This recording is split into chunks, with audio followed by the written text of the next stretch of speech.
बारामती आणि राहुरी पोटनिवडणुकीकरता उमेदवारी अर्ज मागे घेण्याचा आजचा शेवटचा दिवस। बारामतीची पोटनिवडणूक बिनविरोध होणार का याकडे लक्ष। पार्थ पवार घेणार राज्यसभा सदस्यत्वाची शपथ। उपमुख्यमंत्री सुनेत्रा पवार, सुनील तटकरे आणि प्रफुल्ल पटेलही राहणार उपस्थित। नाशिकमध्ये नामांकित कंपनीत महिलांवर अत्याचार, 9 गुन्हे दाखल। धर्मांतर करण्याचा प्रयत्न आरोपींना 2 दिवसांची पोलीस कोठडी।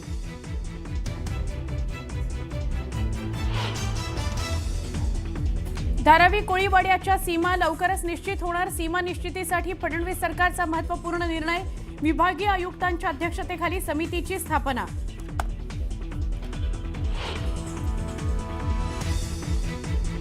आसाम, केरळ, पुदुचेरीमध्ये आज मतदान। आसामच्या 126, केरळच्या 140, पुदुचेरीतल्या 30 जागांकरता मतदान। दिग्गजांची प्रतिष्ठा पणाला। इस्रायलचा लेबनॉनवर आतापर्यंतचा सगळ्यात मोठा हल्ला। 300 पेक्षा जास्त लोक ठार झाल्याची भीती। लेबनॉनवर हल्ले थांबले नाहीत तर इस्रायलवर हल्ला करण्याची इराणची धमकी। लेबनॉनवर झालेल्या हल्ल्यानंतर इराणनं हॉर्मुझ पुन्हा केलं जहाजांकरता बंद। विना परवानगी गेल्यास जहाज उडवून देणार दिली धमकी।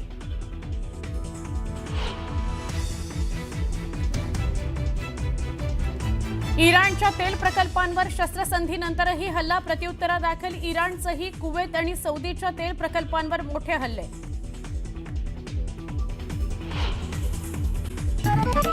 एक मोठी बातमी। नाशिकमध्ये अशोक खऱ्याचं प्रकरण गाजत असतानाच आणखी एक धक्कादायक प्रकार समोर आलेला आहे। तरुणींना प्रेमाच्या जाळ्यात ओढून त्यांच्यावर लैंगिक अत्याचार करण्यात आलाय। तसंच त्यांचं धर्मांतर करण्याचा प्रयत्न देखील करण्यात आला।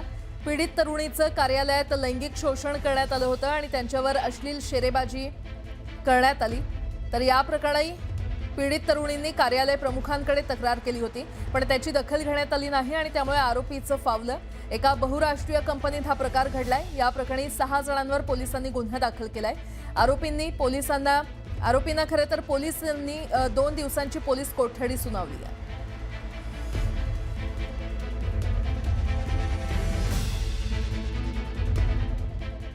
मानसिक अत्याचार आणि धार्मिक भावना दुखवल्याचे एकूण 9 गुन्हे दाखल करण्यात आलेले आहे। त्यामध्ये आत्तापर्यंत 6 आरोपींना अटक करण्यात आलेली असून गुन्ह्याचे गांभीर्य व्याप्ती पाहता गुन्ह्याच्या तपासाकरता यासाठी स्थापन करण्यात आलेली आहे। माननीय पोलीस आयुक्त श्री संदीप कर्णिक सर यांच्या आदेशान्वये एसआयटी स्थापन करण्यात आलेली असून पुढील तपास एसआयटी करत आहे। दरम्यान हे धर्मांतराचं रॅकेट चालवणाऱ्या आरोपींची मोडस ऑपरेंडी नेमकी कशी होती ती आपण ग्राफिक्सच्या माध्यमातून समजून घेऊया। लग्नाचं वचन देऊन त्यांच्यावर लैंगिक अत्याचार केले जात होते। ऑफिसमध्ये लगट करण्याचा प्रयत्न या आरोपींकडून होत होता। पीडितेचा वारंवार पाठलाग देखील हे आरोपी करत होते। तर जबरदस्तीने मांसाहार करण्यास त्यांना भाग पाडलं होतं अशी देखील माहिती समोर आली आहे। कार्यालयात वारंवार विनयभंग केला जात होता आणि बळजबरीनं धर्मांतराचा प्रयत्न केला गेलाय असा देखील आरोप करण्यात आलाय। नमाज पठण करण्यास देखील भाग पाडण्यात आलं। तर हिंदू देवतांबद्दल आक्षेपार्ह टिप्पणी देखील या कंपनीत करण्यात आली। बहुराष्ट्रीय कंपनीमध्ये हा संपूर्ण धक्कादायक प्रकार समोर आलेला आहे आणि आतापर्यंत 6 आरोपींना अटक करण्यात आलेली आहे। आता आरोपीविरुद्ध जवळपास 7 ते 8 गुन्हा दाखल आहे। त्यापैकी एक गुन्हा आज होता। आता मेहरबान कोर्टात पोलिसांनी 7 दिवसाची पीसी मागितली आहे। अजून ऑर्डर झालेली नाही आहे। बहुतेक 1-2 दिवसाची पीसी भेटणार आहे। फक्त जे 8 फिर्याद आहे प्रत्येक फिर्यादमध्ये नियर अबाउट सेमच फिर्याद आहे। वाईट नजरेने बघितलं, मी साडी नेसून आली तर सांगितलं आज लई भारी दिसते तू, ऑप्शन लँग्वेज यूज केलेली आहे। दरम्यान आरोपींची नावं काय आहेत ते देखील आपण पाहूयात। आरोपींची नावं समोर येत आहेत। दानिश शेख, तौसिफ अत्तार, निदा खान आणि रजा मेमन, शाहरुख कुरेशी आणि शफी शेख अशी ही नावं आहेत। शाहरुख शेख, आसिफ अन्सारी हे आरोपी आहेत आणि त्यांची आता नावं समोर आली आहेत। त्यांची वेगवेगळी पोस्ट होती। सॉफ्टवेअर इंजिनियर बनू नये असं सर्व असतात आणि ते ओपन कॅबिन असतं, म्हणजे हॉल असतं, एकमेकांच्या समोर असतं, तर ते फ्रेंडली होऊन जातात त्या हिशोबाने त्यांचं बोलण्याची पद्धत पण थोडी फ्रेंडली होऊन जाते. तर मला वाटतं असं त्यांना गैरसमज झालेला आहे का फिर्यादींनी आरोपींनी वाईट नजरेने बघितलं. हे पहिल्या गुन्ह्याच्या बाबत म्हणताय फक्त हो नाही, same near about all offence are similar. तुम्ही सगळे एफआयआर वाचला का? एक मिनिट नाही, अजून आलेच नाही कोर्टात एफआयआर. दावा करताय आता ॲज पर आवर नॉलेज आम्हाला पण थोडी माहिती काढावी लागते ना आमच्या विरुद्ध काय चालू आहे काय नाही. आत्तापर्यंत आपण लव्ह जिहाद, लँड जिहाद, वोट जिहाद असे विषय ऐकले होते, परंतु हा नवीन कॉर्पोरेट जिहाद समोर आलेला आहे. नाशिकमध्ये एक नावाजलेली कंपनी आहे जी इंटरनॅशनल पहिल्या 3-4 कंपन्या ज्या आहेत त्यामध्ये त्या कंपनीचं नाव आहे. मी आता जाणून बुजून नाव त्या कंपनीचं घेत नाही, परंतु अशा एका कंपनीमध्ये हा प्रकार घडलेला आहे. ही जी कंपनी आहे त्यामध्ये जवळपास 130 कर्मचारी काम करतायत. बहुतांश मुली या कंपनीमध्ये वेगवेगळ्या चांगल्या पदावरती काम करत होत्या आणि या मल्टीनॅशनल कंपनीमध्ये जे टीम लीडर आहेत, TL पदावरती जे काही जिहादी प्रवृत्तीची मुलं बसलेली आहेत, त्यांनी ठरवून हिंदू मुलींना टार्गेट केलेलं आहे. बातमीपत्रामध्ये आता पाहणार आहोत सकाळच्या महत्त्वाच्या 100 बातम्या अतिशय वेगवान स्वरूपात. सुरुवात करूया. अजित पवारांबद्दल प्रचंड सहानुभूती आहे, मात्र देवेंद्र फडणवीसांच्या सरकारनं साधा गुन्हा नोंदवला नाही असं म्हणत हर्षवर्धन सपकाळ यांनी सरकारला टोला लगावलाय. तर बारामती पोटनिवडणुकीबाबत काँग्रेस पक्षात दुमत नसल्याचाही दावा सपकाळ यांनी केलाय. पार्थ पवार आज राज्यसभेच्या खासदारकीची शपथ घेणार आहेत. सुनेत्रा पवार, प्रफुल्ल पटेल आणि सुनील तटकरे यावेळी उपस्थित असतील आणि पार्थ पवारांसह राष्ट्रवादीचे महत्त्वाचे नेते दिल्लीला जाणार आहेत. लव्ह जिहाद विरोधात भाजप खासदार मेधा कुलकर्णी आक्रमक झाल्याचं पाहायला मिळालं. लव्ह जिहाद रोखण्यासाठी ऑपरेशन दुर्गा सुरू करणार असल्याचं त्यांनी स्पष्ट केलं. तर पीडितांच्या मदतीसाठी हेल्पलाईन सुरू करणार असल्याची माहिती मेधा कुलकर्णी यांनी दिली आहे. समजित घाटगे यांनी पुन्हा एकदा भाजपमध्ये प्रवेश केला. भाजप प्रदेशाध्यक्ष रवींद्र चव्हाण आणि मंत्री चंद्रकांत पाटील यांच्या उपस्थितीत घाटगेंनी भाजपमध्ये प्रवेश केला. यावेळी बोलताना त्यांनी मुख्यमंत्री देवेंद्र फडणवीस हे आमच्यासाठी थोरल्या भावासारखे आहेत असं वक्तव्य केलं. तसंच यापुढे आता आणखी काही प्रयोग करायचे नाहीत असं सूचक विधान देखील त्यांनी केलं. आमदार बच्चू कडू सध्या एव्हरेस्ट बेस कॅम्पच्या यात्रेवर निघालेत. हातात भगवद्गीता आणि संविधान घेऊन समानतेचा संदेश देण्यासाठी ही अनोखी मोहीम त्यांनी सुरू केली आहे. यापूर्वी देखील त्यांनी पन्हाळगड पावनखिंड ट्रेक पूर्ण केलाय.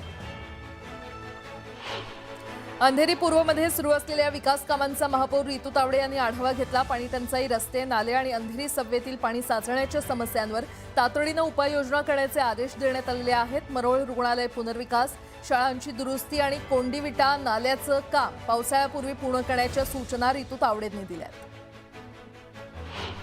विधिमंडळ अंदाज समितीचा नांदेड जिल्हा दौरा आजपासून सुरू झालाय. समितीचे अध्यक्ष अर्जुन खोतकर यांच्यासह सदस्य नांदेड येथील शासकीय विश्रामगृहात दाखल झाले.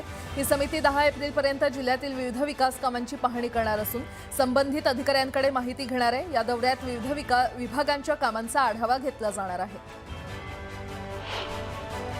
अलिबागमधील आक्षी साखर जेट्टी बंधाऱ्याच्या कामाचं भूमिपूजन मंत्री नितेश राणे यांच्या हस्ते पार पडलं. कोळी समाजाची पारंपरिक टोपी घालून ते कार्यक्रमाला उपस्थित होते. आक्षी समुद्र किनाऱ्यावर घोडागाडीवरून त्यांची मिरवणूक काढण्यात आली.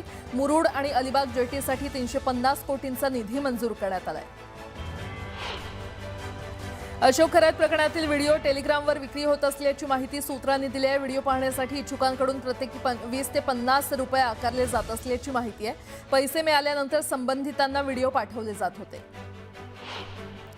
बीडमध्ये खरात कनेक्शन नावानं निनावी पत्र व्हायरल झाल्यानंतर राजकारण तापलेलं आहे. यावर राष्ट्रवादीच्या प्रज्ञा खोसरे यांनी प्रतिक्रिया देत पुरावा नसताना बदनामी केली जात असल्याचा आरोप केला. पत्र व्हायरल करणाऱ्यांविरोधात मानहानीचा दावा दाखल करणार असल्याचा इशारा त्यांनी दिला.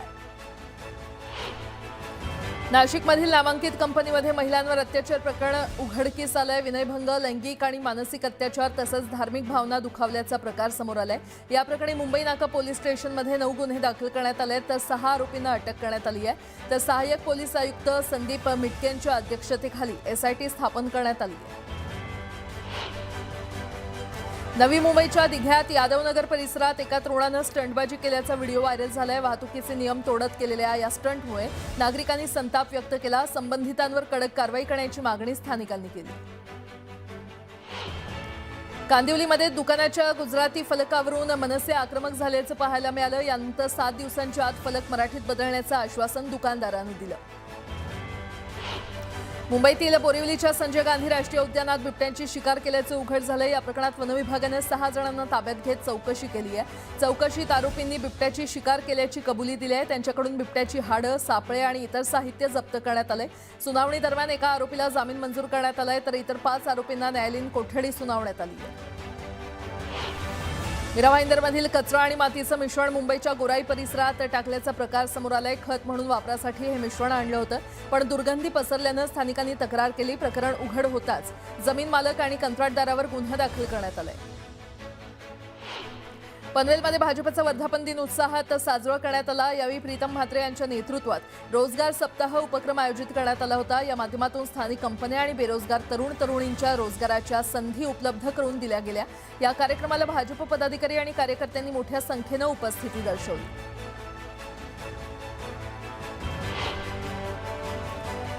एक मोठी बातमी. नाशिकमध्ये अशोक खऱ्याचं प्रकरण गाजत असतानाच आणखी एक धक्कादायक प्रकार समोर आलेला आहे. तरुणींना प्रेमाच्या जाळ्यात ओढून त्यांच्यावर लैंगिक अत्याचार करण्यात आलाय.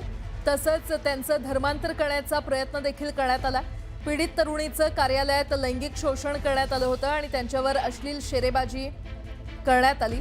तर या प्रकरणी पीडित तरुणींनी कार्यालय प्रमुखांकडे तक्रार केली होती, पण त्याची दखल घेण्यात आली नाही आणि त्यामुळे आरोपीचं फावलं. एका बहुराष्ट्रीय कंपनीत हा प्रकार घडलाय. या प्रकरणी 6 जणांवर पोलिसांनी गुन्हा दाखल केलाय. आरोपींना खरं तर पोलिसांनी 2 दिवसांची पोलीस कोठडी सुनावली आहे.